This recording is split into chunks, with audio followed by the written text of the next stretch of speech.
ఒకప్పుడు నేనే చూడండి ఎట్లుండేదాన్నో, నాకు ఎవ్వరి హెల్ప్ అవసరం లేదు, ఎవ్వరి హెల్ప్ తీసుకొని నేను ఏదైనా నేనే తెచ్చుకుంటా, బయటకైనా పోగలుగుతా, ఏదైనా చేయగలుగుతా అని.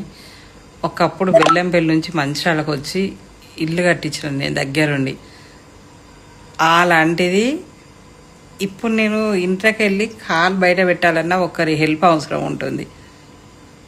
అదే వద్దు, ఎందుకంటే దేవుడు చూసిండేమో నన్ను ఒక్కదాని వేటైనా పోగలుగుతా, రాగలుగుతా అనే పొగరుండే కదా నీకు, వంచుదాం అనుకున్నాడేమో దేవుడు.